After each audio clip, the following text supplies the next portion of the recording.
right, guys. Welcome back. Earn Your Leisure Podcast, episode 6. Time flies. This is our 6th edition.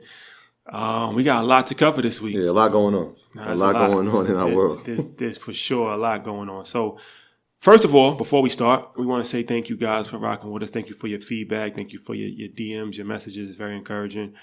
Shout out to the UK. Yeah. Shout out to South Africa and all of our international listeners all over the world. Yeah, that's always love when we get the international feedback because it's like, wow, the reach is so strong. It's like extremely humbling.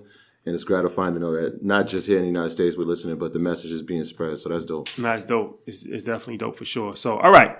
We're going to jump right into it with the number one sports topic of the week, Zion Williamson and the Duke Blue Devils. So, for anybody that is not in tune of what's going on, Duke, North Carolina, big rivalry, probably one of the biggest rivalry in sports, not just college basketball. Yeah, sports, period. Yeah. Right? So, they had a game. And that's like their rival. So they had a game, and Zion, being the star that he is right now, and he is the phenom of college basketball. So the tickets were selling for, I think, up to $10,000 on some sites, and $5,000, $2,000. So they were actually comparable to resale prices for Super Bowl tickets. Yeah, according to Vivid Seats, some of the prices were actually higher than the lowest Super Bowl ticket. Yeah, it's crazy. So the game comes and everybody's there. Spike Lee's there. David Robinson is there.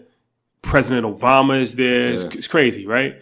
And then in a freak accident, the first play of the game, in the first 30 seconds, Zion literally blows his sneaker apart. I've never seen that in a game before. Blows his sneaker apart and it's done. He's hurt. He's mild knee sprain. So, we want to wish him, a speedy recovery. That was just a very weird and very unfortunate situation. But the whole conversation brought into a lot of different things that need to be talked about and need to be addressed.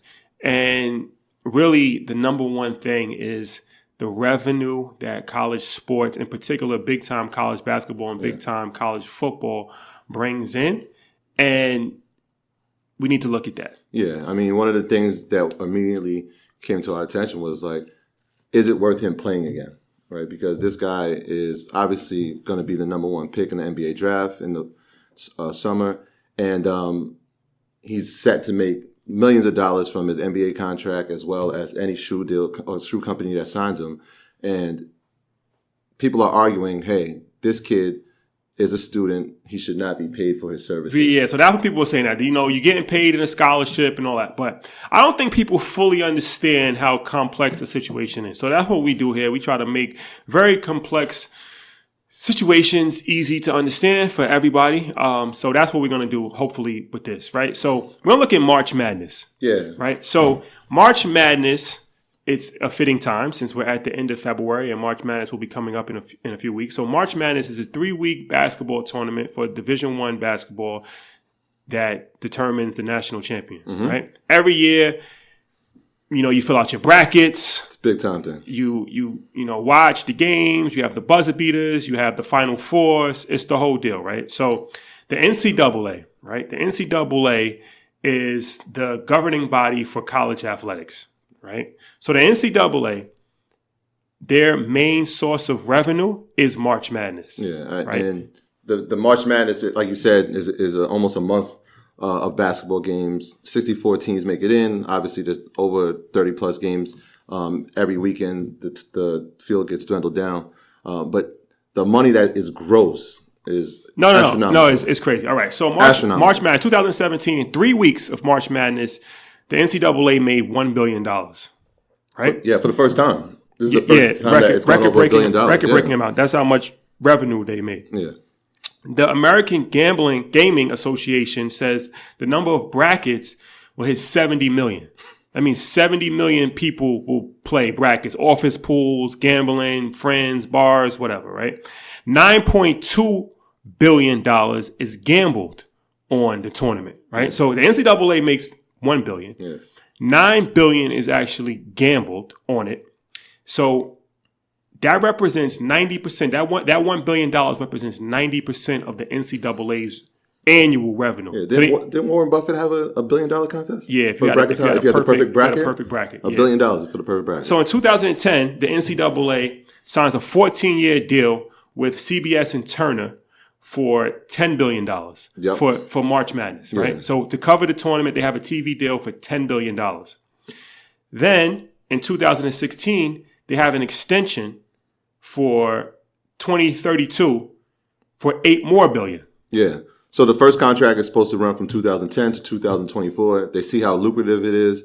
By 2016, they're like, all right, let's re-up. We're going to re-up now so that we can keep the rights to it. So CBS has a few channels and networks. Obviously, TNT is Turner Sports, and they have TBS and I think True TV. Those are the 4 networks that cover. Yeah, so so you don't miss a game anymore. Right. We used to. It only was like it was only CBS when we used to watch it, and then they were like, no, we got to cover all these games. So now you can't miss a game. So all right, so how the money is broken down is interesting, and it's very complex. So I'll try to make it as easy to understand as possible. 96% of that $1 billion goes to membership, different colleges, right? Mm-hmm. They break it down.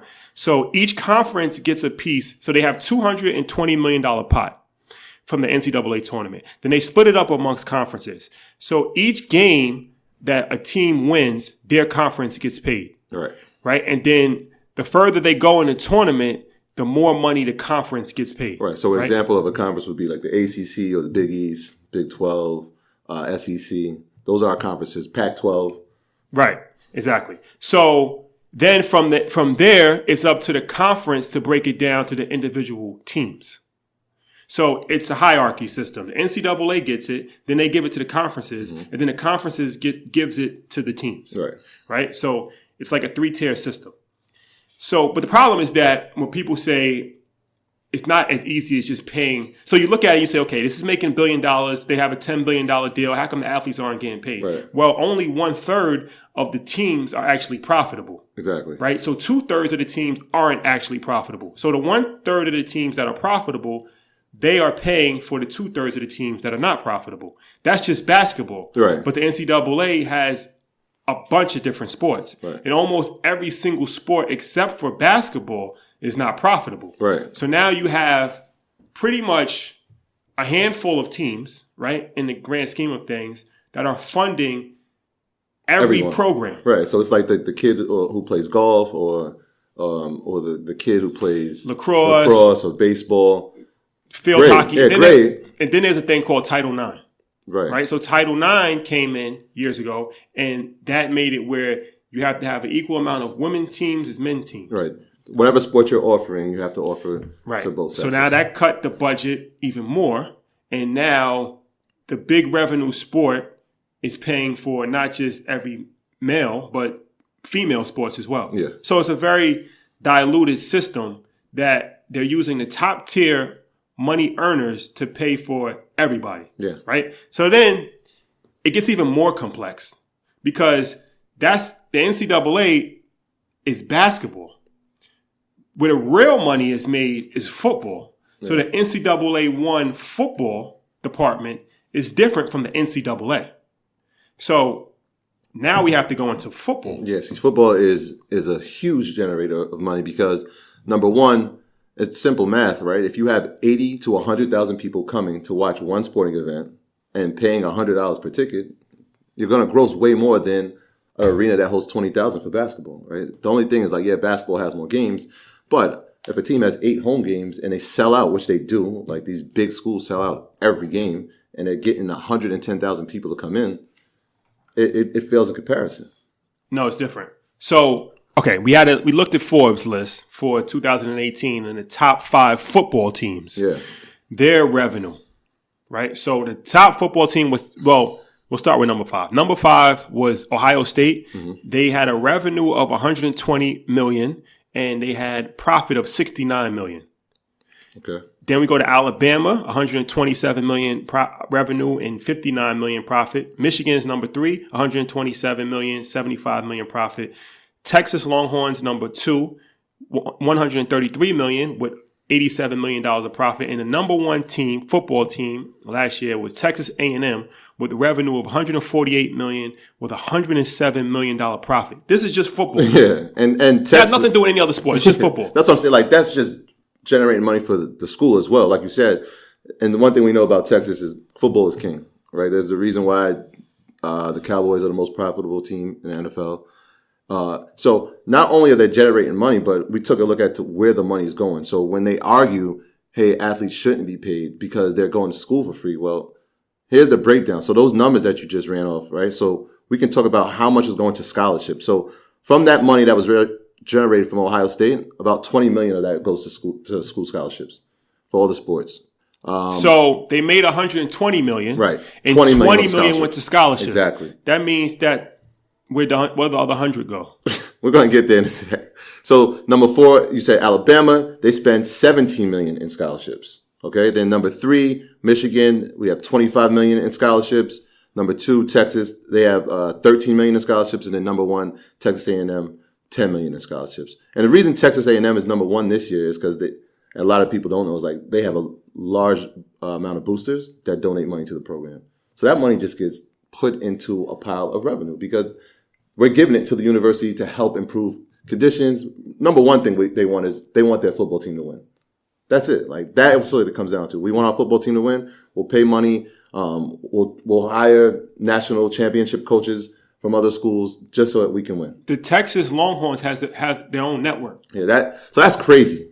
Like, that is in itself. There are, like, not to cut you off, but the conversation of this is a conversation that literally can take an hour, right? Because, like I said, there's so many different levels involved with how much money is being generated. You have bowl games, you have TV contracts, you have the Big 12, like they have the Big 12 network. So Texas is in the Big 12 conference. They're in the yes. They're in the Big 12. Yep. The Big 12 has its own network, right? But the Texas Longhorns have their own network. They have their own complete, like, separate of the Big 12. And we get that here in New York. Like, before the Big East, before ACC, SEC had their own channel, Texas, the school, the University of Texas, had its own channel. And they still have their own channel. It shows you nothing but Texas and exclusive access. Really, what they want to see is football. No, it's different. Yeah, man. It's different. And then can we just go, because we don't want to stay on this topic for too long, but it's so crazy, right? So we have to talk about the coaches, how much money they make. Right. So the coaches are the guys who bring the recruits to the school, and they make money. They make money from their own contracts, and they get endorsements. So how much did the top football coach make? Nick Saban. So I mean, he's one of the greatest coaches of all time. $8.3 million last University year. of Alabama. Yeah, University. Nick Saban made $8.3 million. How much did the top basketball coach make? So Coach K made $9 million last year in salary. Duke, that's the Duke coach. Ironically enough, we're talking about Zion Williamson. Yeah, in a private school too. So Duke, yes, private school, and the coach makes $9 million a year. All right, we won't even go through the list of coaches because that's crazy. Then we got endorsement deals. Mm-hmm. That's another avenue that they make money, right? Yeah. So the number one endorsement deal team is UCLA. Mm-hmm. They get $12 million from Under Armour, right? You have Louisville gets $10 million. Texas, they get $9 million. Yep. So now you have $10 million, $12 million, $9 million endorsement deals on top of TV, on top of merch. But you still got to go to one more category. Yeah, stadiums. Whew. Right. So the largest, how many people do you think the largest college football stadium holds? I mean, I'm gonna say 112,000. 109,000. Oh, okay. Michigan, Ann Arbor, Michigan University, their football stadium holds 109,000. They sell out every game. Every single game. How much money do you think they're making off of that? They have 109. That's a town. Yeah. 109,000 people fit in their football. That's more than NFL stadiums hold. Yeah. There's plenty that don't hold 100,000. Arena. Yeah. And so, like, from that, so that money that they generate, those schools from the football, right? Some of those, there's an other category. So yeah, the scholarships are one, the coaching and staffing is a budget, and then they have their other budget. So on the others, that could be for facilities. So they add wings to a stadium, or they add a new training facility at a university. But you know what the best part about this whole situation is? NCAA is a nonprofit organization. Tell us about that. Plot twist. That's the craziest part. All of this money that's generated, the NCAA is a nonprofit organization. That's a different conversation. Oh, man. Now we have to go into a personal story. You know what? I'm going to start the personal story because I remember, like, I was big on video games, and in the early 2000s, they had this game called March Madness. And at that same time, you were in school. Yeah. I'll never forget that conversation. I'm playing March Madness. So prior to my career in business, I was a basketball player. You dabbled in basketball. Little known fact. I was a Division I basketball player, right? So I played D1 for 2 years. So, yes, the EA Sports. Yes. EA Sports, which is, if anybody's familiar with sports, EA Sports is video games. They make Madden. They make, NBA Live used to be a thing, not so much anymore, but Madden is their top game right now. So EA Sports used to have video games for college football and college basketball. Yep. Division I college football and Division I college basketball. And they had every Division I school. Mm-hmm. And they had the player's likeness. They didn't have their name, but they had their likeness. Right. They couldn't say your name, but they put your number and like your attributes. So if you were a good shooter, then your rating was like an 80 or above or something like that. So what was that? Like 2000 and when was I in college? I think 2006, something like that. I don't know. Around that time. Yeah. Mid 2000s. So yes, when I was in college, University of Maryland, Baltimore County, which is D1 school. Number 15? I was number 15. I remember I was using you in the game. And yeah, he was playing with me. He was and it was crazy because we was just happy, being in college. I never was a really good video game player. I wasn't into video games, but my friends were, my teammates were. So we would go and we would play video games, but it was just cool to see somebody that it was made in your likeness. Like it looked like me, right? Yeah. So I'm like, that's kind of crazy, like to have somebody in my likeness on a video game. We wasn't thinking that they was using us and we wasn't getting paid. Yeah. So, but somebody did, right? Ed O'Bannon. That's a different story. Ed O'Bannon. Shout out to Ed O'Bannon. Yeah. Shout out to Ed O'Bannon. So people only know Ed O'Bannon for this, but this guy was like the national player of the year Ed in basketball. If you don't know who Ed O'Bannon is, do your research. Yeah, 1995 UCLA national champ, player of the year. Legend. But he's legend in that, but then he changes. So he changes the game completely because he realizes that EA Sports. So we talked about all these other revenue sources, right? Video games, $1 billion industry. EA Sports making $1 million a year, and the colleges are getting paid off of that as well because they have to license their name to use them in the video games. Mm-hmm. So the colleges are getting paid millions, and EA Sports are getting paid millions from video games, but the kids wasn't getting any money. So they have a class action lawsuit.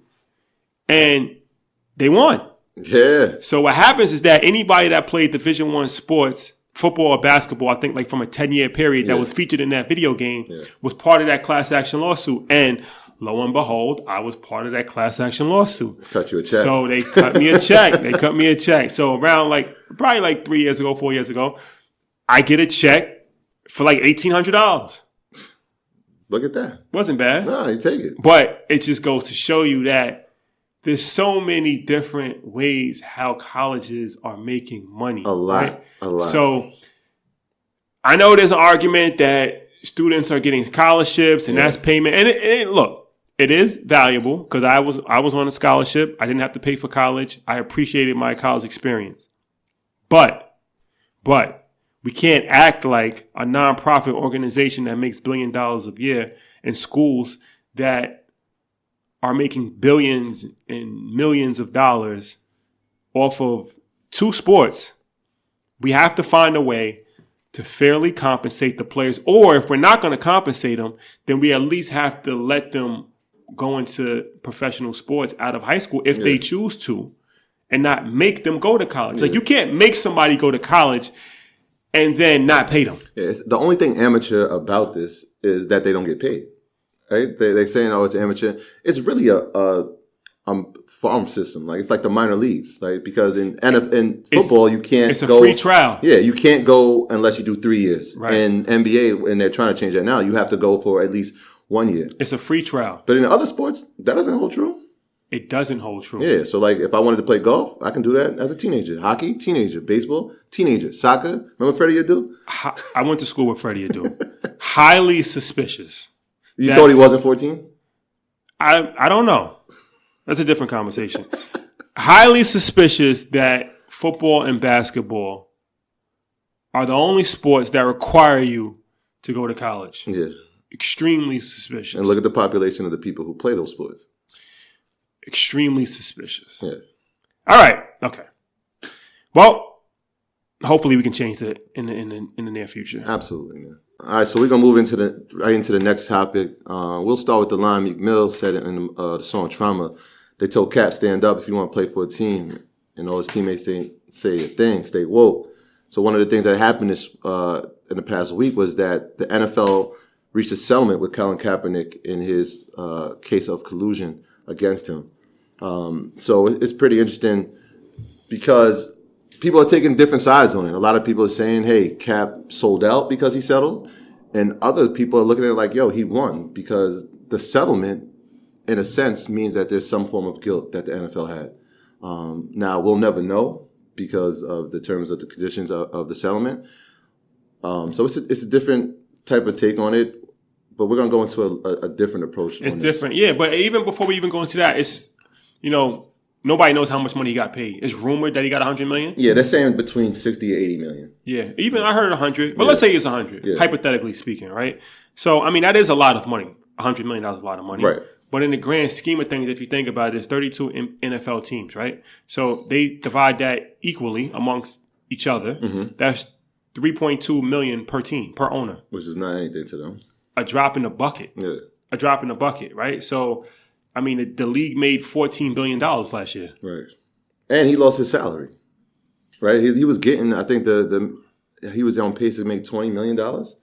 He had 2 more years. Granted, he did opt out of his contract, but he opted out with the intent that he was going to sign another deal. So, all right. So, Colin Kaepernick, before we even go into the plot twist on it, ratings are down. Yeah. Right? So, you want to talk about that? So Cap starts his protest for social injustice, specifically police brutality, in 2016, and he's out 2017. So the ratings go down for 2 years in a row. Now, last year the ratings did go up 5% for the NFL, but a lot of that could be contributed to the surprise of these like teams and great players. Like, so for example, Kansas City, right? Nobody expected Mahomes to have that type of season. So people watch. And, the Tom Brady story, right? Can he do it again? So people watch. And they just happen to have great games at prime time on Sundays and Monday nights. So that helped with the ratings. But for 2 years, it was going down. Now, their ultimate game, their Super Bowl, actually did go down in ratings. And some people are attributing that to the Colin Kaepernick. The Super Bowl last year was 103 million people. That was a 7-year low. Yeah. So this year was 98 million, yeah, which was a low, 11-year low since 2008. So some people attribute that to the Kaepernick effect. Yes. Yeah. We don't know, but probably. Yeah. It has something to do with it. Yeah. I mean, plenty of people on social media saying, look, when we stand with Cap. And I think we've taken that stance that we stand with Cap, and it's nothing against anybody who is in the armed forces. Like, we love and support our armed forces and understand that their job is honorable. But we looking at it from both sides. So the armed forces, because that's what this whole thing was spun into, right? Yeah, he was Cap was protesting for police brutality, and people were saying this is not patriotic. How do we get to this point with? No, serious. It's a legitimate question. Yeah. How do we get to this point with armed forces? Mm-hmm.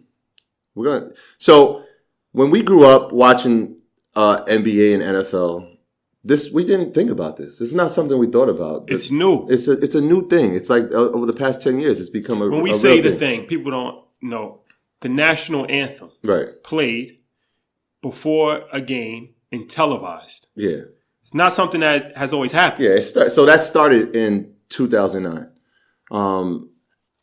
Teams and owners were saying, hey, we want to show signs of patriotism, right? So how can we do that? Well, we'll come up with a list of things we can do.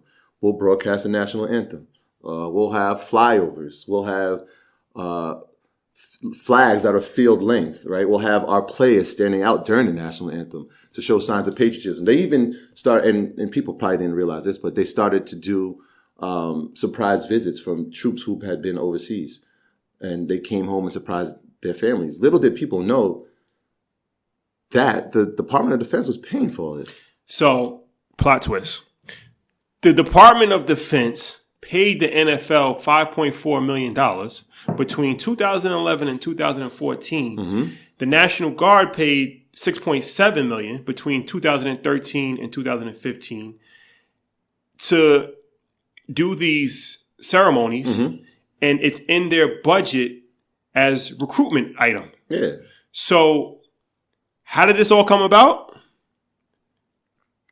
John McCain, ironically enough. Yeah, so John and Senator Jeff Flake, both from Arizona. Jeff Flake. Yeah. But the reason why this is so ironic is that John McCain, rest in peace, if you don't know his story, obviously you probably heard of him, right? He was a senator. He ran for president. Mm-hmm. He lost.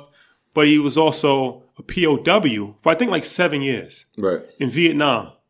And they broke his arms. They tortured him severe, Yeah. right? So he came home and he became endured by the public because he didn't fold. Because they could have let him go because John McCain's father, I think, was a politician, very powerful man. Mm-hmm. And they actually offered him his freedom.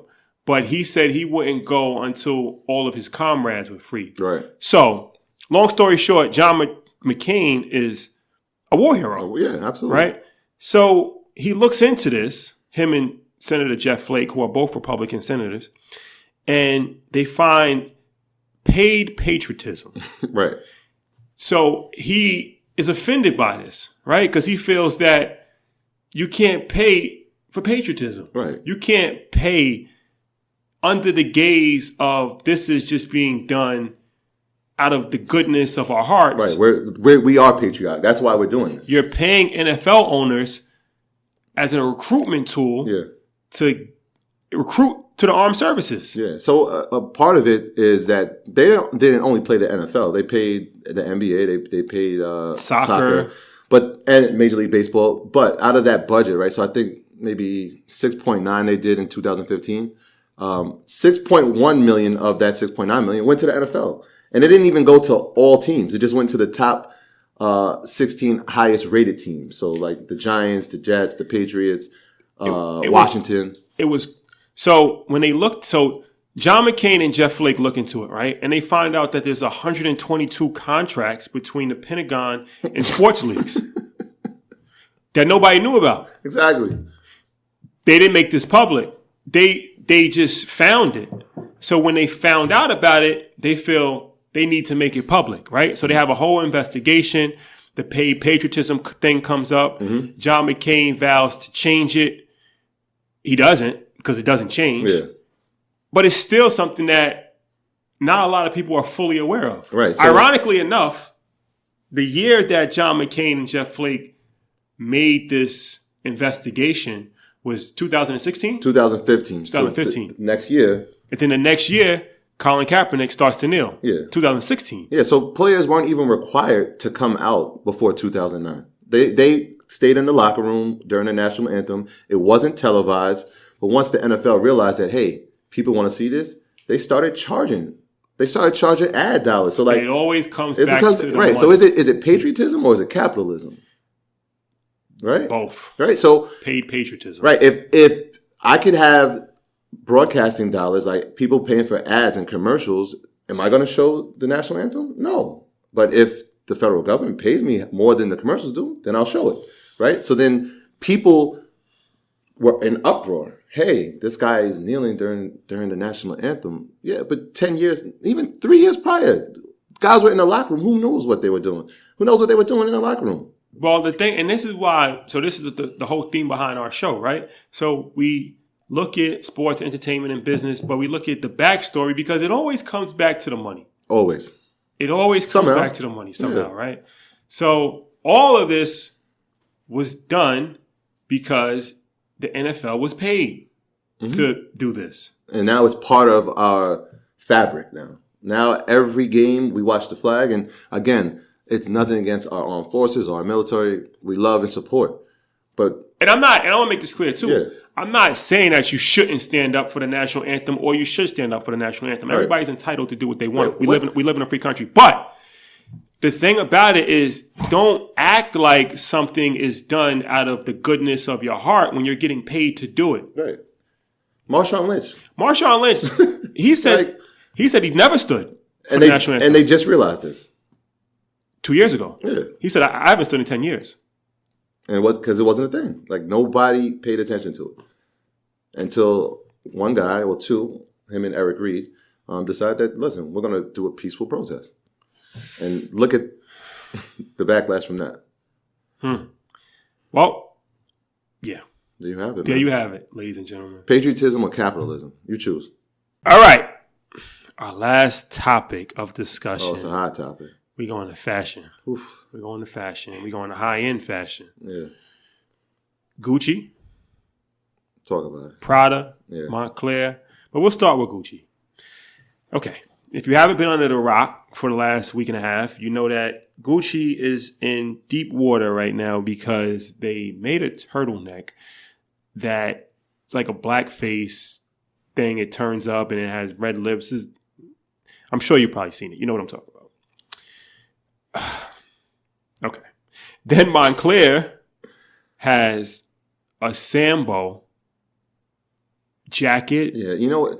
Montclair is so disturbing. Last year, they were in the news for having the blackface patch on the sweatshirt. Last year, okay? 2018. This year, they said, you know what? We'll top it. We're going to put black faces all over a bubble jacket and put it out for retail. Okay. Then Burberry decides it's a good idea to have a hoodie with a noose on it. Yeah. They're calling it the nautical. The nautical hoodie. Oh, man. And then Prada did something. Prada had the monkey pendants.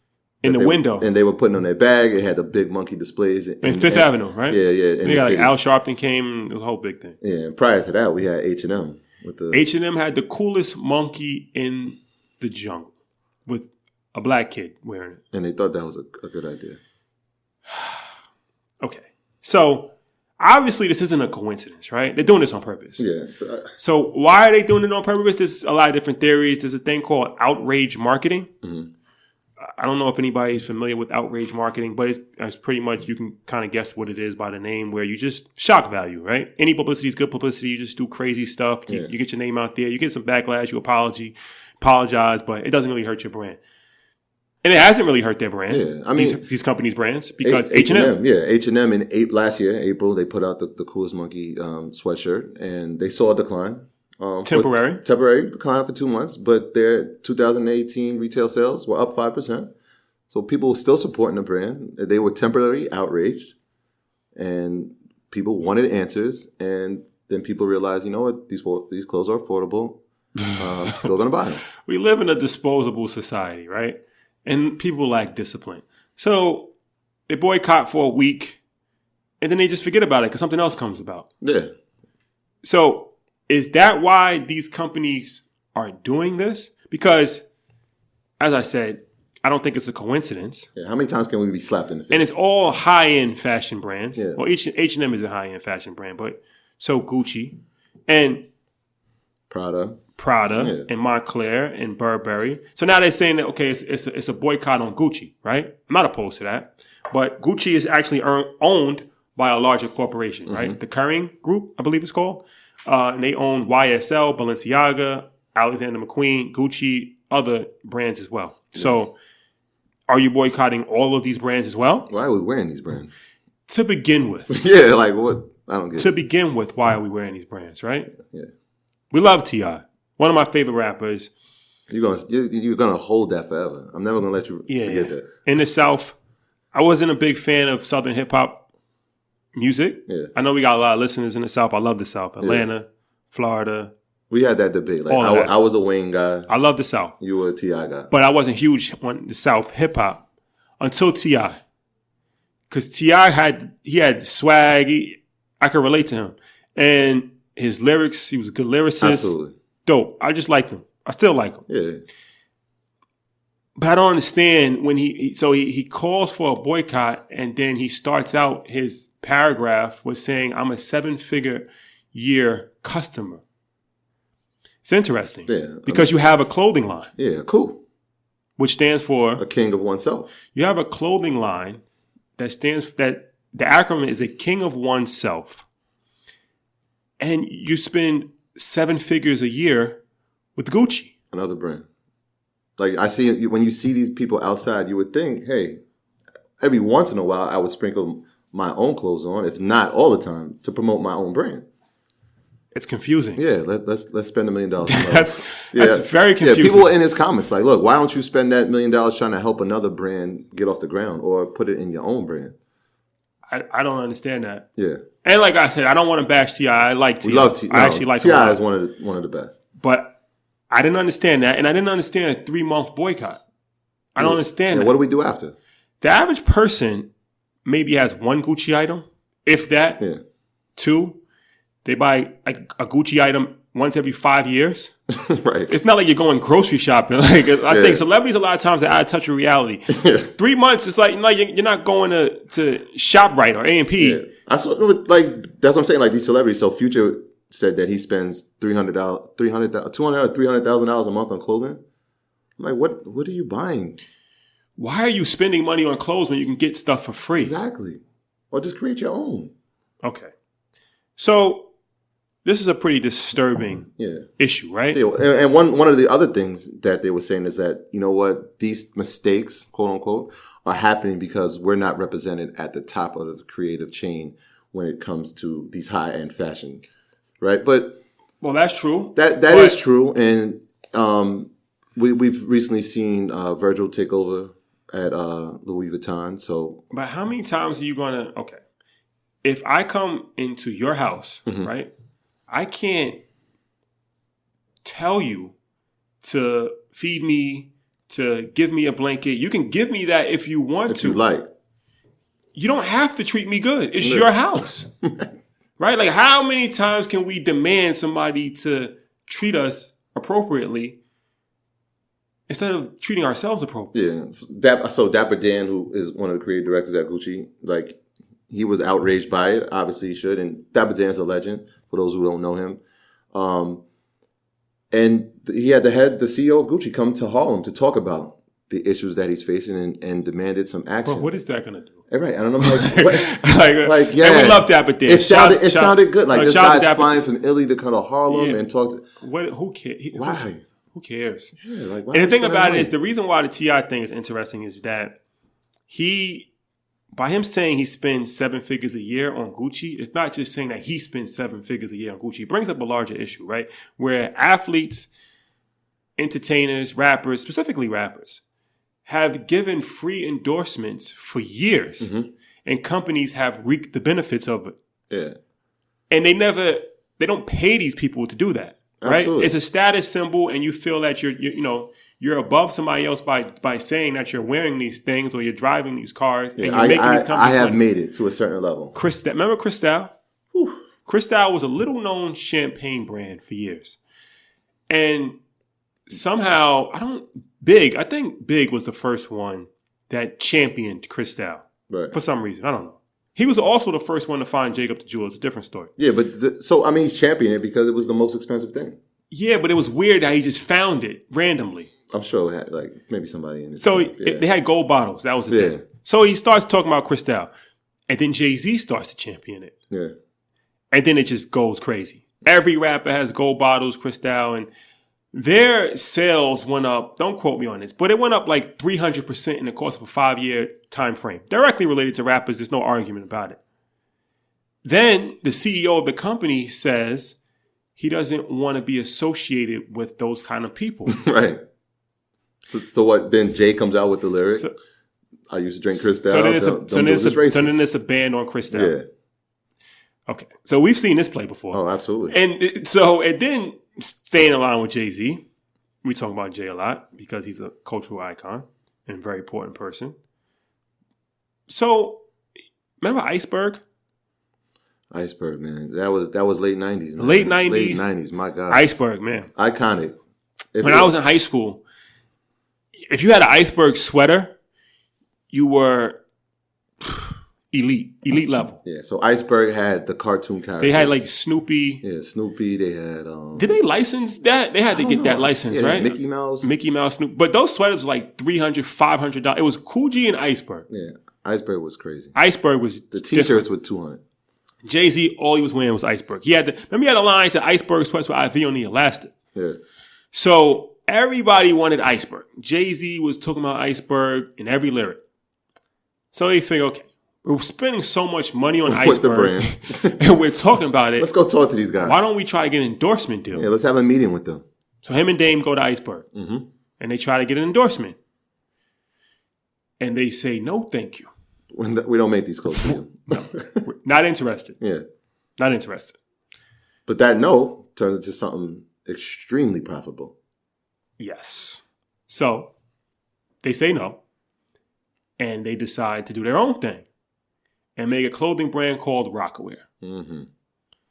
Based off of Rockefeller Records, Rocawear, right? So now they get the bright idea to start Rocawear, which they probably should have done from the beginning, but better late than never. Yeah, Rocawear, 80 million in like 18 months. Yes. 8 years later, from the inception date, they sell Rocawear for $204 million. You see what happens when you stop asking people for something and you do something for yourself? In that same time, what happens to Iceberg, though? Fell off the cliff of the earth. Disappeared for... They're making a resurgence. Yeah, they're coming back now, but they disappeared for 15 to 20 years. Why? Disappeared. Because the rappers stopped talking about them. Yeah, we don't want you. Thank you, we'll move on. So I don't understand why this is such a hard concept to understand. That's a perfect case study. Yeah. They blew up Iceberg. They approached Iceberg for endorsement deal. Iceberg says no. They start their own company. Iceberg falls off the cliff of the earth. Their company that they start, they sell for $250 million in 8 years. Yeah. But, I mean, they did that with the liquor, too. So, like, they did Cristal, and that turned into Armandale, and that turned into Ace of Spades. and that turned into Douce. So, I mean, all right, cool. You don't want us to drink your stuff? We'll make our own. When will we learn? When will we learn? I don't know. When will we learn? I don't know. Can we just, on Burberry, really quickly? So, the news hoodie is like, if you've seen the news hoodie, like, there's no... No, I did it on purpose. No, I did it on purpose. Right? So, the creative director at Burberry is now Riccardo Tisci. And he's been like known in the fashion world for many years. He was the creative director at Givenchy. And Jay said his name in the song too, right? Riccardo Tisci Givenchy clothes, right? Whatever. So my thing is like, yes, is he from our culture? No. But has he been around it enough? Absolutely, right? He collaborated with Kanye to do the Watch the Throne album cover. He did the... What's the album? What's the label he had? Oh, Good Music. When they put out their Cruel Summer, he did the cover with him. He's collaborated with Jay and Beyonce for their tour. He same thing with Rihanna. So he's been around the culture enough. There's no reasonable explanation why you would be the creative director. You saw that this design was coming down the line, and you pressed OK. It's not the worst part. The worst part is that they apologized. And in the apology, they apologized. Yeah, suicide. For suicide. Yes. We're sensitive about suicide. Yeah, absolutely. We're not. Yeah. But, and then they say racial insensitivity. Yeah. It's not something to be joked at. Thousands of black people were lynched in the South for over 100 years. It's not racial insensitivity. Right. It's lynching. They don't even apologize for that aspect of it. Well, I think that one of the models apologized, and they cut her quote a little bit. So she did apologize. I mean, one of the models who was in the show did not want them to do this, right? She was like, listen, don't do this. This is ridiculous. You shouldn't walk down the runway with this. And they went ahead and did it anyway. And then that was part of her apology. That suicide is not something that we should joke with. And then the racial insensitivity. But again, like, who okayed that to go down your runway? You know what? It doesn't even matter. Who cares? Stop supporting it. Yeah. Or just take it. But I'm not asking for an apology. Yeah. Somebody don't know how to treat me. I'm not asking for them to apologize to me. Yeah. They've already shown me who they are. I believe them. When they show you who you are, when somebody shows you who they are, you should believe them. Save your apology. Yeah. I'm good. All right. Okay, guys. Thank you for rocking with us. That is the end